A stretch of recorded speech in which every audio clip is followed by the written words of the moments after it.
quite a lot here, right? And I mean, and this is exactly the way the book looks. You've got the page number. If you come out here, let me go all the way back up. If I hit view all, oh, sorry. Oh, if I hit clear search, I should be able to. Oh, okay, I had to click that little X. They changed the format, and so I'm like, where do I have to click, right? Here you get all of the information about the book to do your works cited format, right? And then you can come in here, and it is searchable. So let's say I'm looking for leadership. Oh, let's say I'm looking for creativity. I'm looking for a definition of creativity. We'll look here, right? But you'll see this says no preview available for this page. So this isn't going to work for creativity because it doesn't have enough free pages for me to look at, right? But let's say you want to do tribal leadership. Let's see. So I can click that, and let's look at. Okay, so let's see.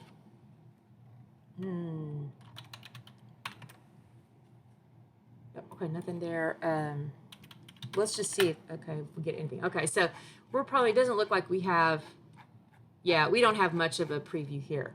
But you can find books that you have like probably 95% of the book. And in the chapter, sometimes there'll be like 1 or 2 pages that are blank, and it'll tell you this page left blank.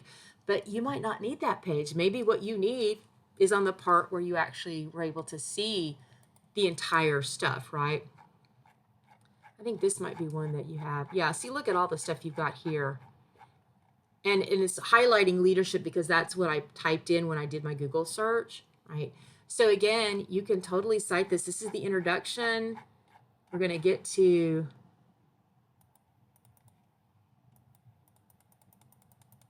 Yeah, so you were getting into that main part of the book, right? So Google Books, it saved me when I was working on my second master's in education.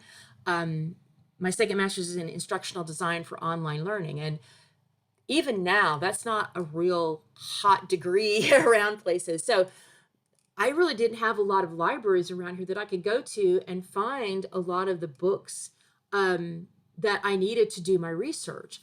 And so I was able to use Google Books to actually give me, previews of some of these really expensive manuals and things about instructional design. And I was able to find statistics and quotes and all that. And so that's how you can use that. YouTube, don't overlook videos, right? Videos can be really great here. And I am going to put in the announcements an announcement about how do you do MLA for a YouTube video. I've got it ready to go right here. But I'll make an outline for you to show you how do you do the works cited and how you do the parenthetical. So the thing with YouTube is it's just like the internet, right? So not everybody that you find here might be someone that's relevant, right? Now, Simon Sinek,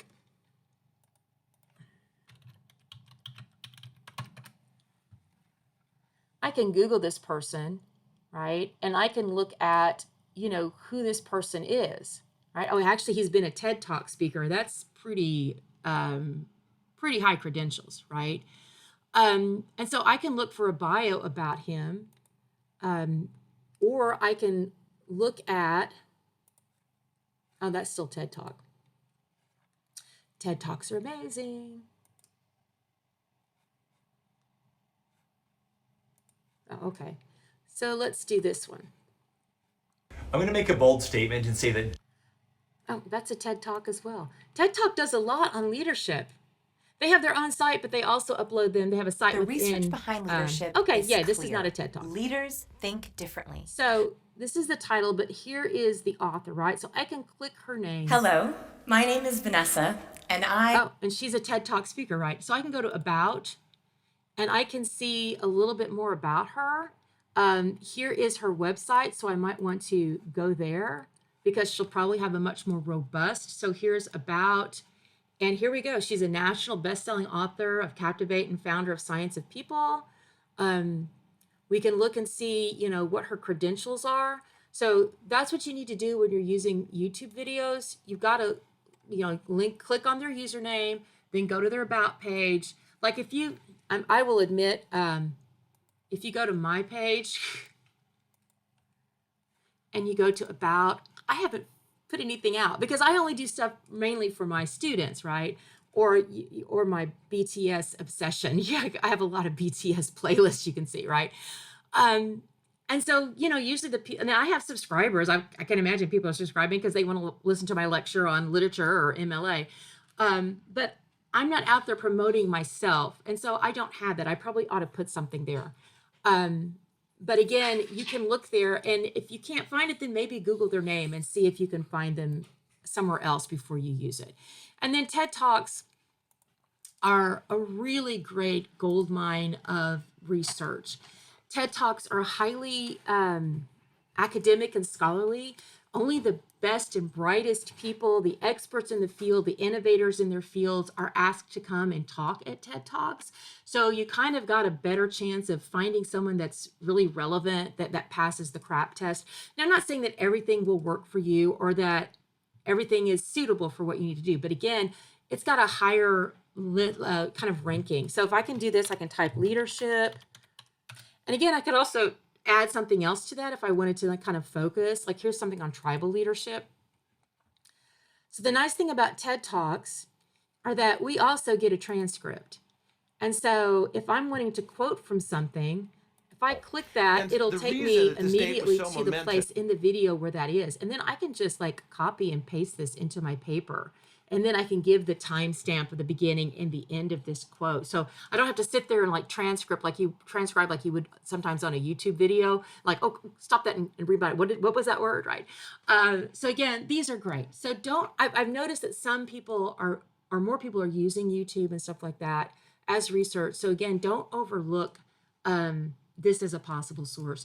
Okay, so now here's some problem stuff. So here's Brainy Quote, a very popular source, but this is not research. Now, I'm not saying don't go here because, maybe you find something. The man who wants to lead the orchestra must turn his back on the crowd. Well, okay, that sounds great. Well, who is Max Lucado, right? And maybe I can find where he said that. Now, it doesn't say anything about it, right? So maybe I can Google.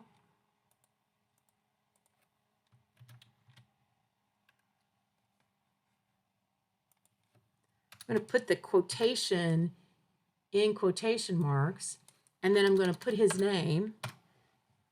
I'm going to see, okay, here we go. So this is about, so she just uses his quote, right? You might find something about him. I mean, he is an inspirational, he's written a lot of books. So you might be able to find where he said that, right? Or you might not. Again, you can't use it if you can't find the original because you don't know that it wasn't taken out of context. You also don't know that the person actually said that because a lot of people are given credit for saying something that they never said, right? So again, it's not research going to a quotation site. And then here is Wikipedia on leadership. I personally love Wikipedia. It's a really great starting place for me to find information. But if we scroll down here, this is the problem with Wikipedia. It says this section needs additional citations for verification. That basically means that some of this is plagiarized because they don't know where the information came from. And not only is it plagiarized, but it's not been verified as being actually accurate or factual, right? And so that's why Wikipedia is a problem. You just don't know, but you can use it. You can come here, you can find the names of Kurt Lewin. Maybe that's somebody that you would want to look at more closely. You can go down to the references and do what we call resource mining, which is where we look at resources like books and articles that are about the topic we're writing about, and then we look at who they looked at, right? We look at their references page to see, and then we can go and look at those things, right? So you might find something here. This is Sage Open, so this is probably actually going to be something you could actually get a hold of. A lot of these journals, though, only give you the abstract, and you'd have to pay for the whole article. If that's the case, then take that author and title and go back to EBSCO and Google and see if you can find it there. Or even Google, because sometimes these things are on the web, on websites available, right? So again, that's how you can use those down there. And finally, just again to drive home why Webster's dictionary is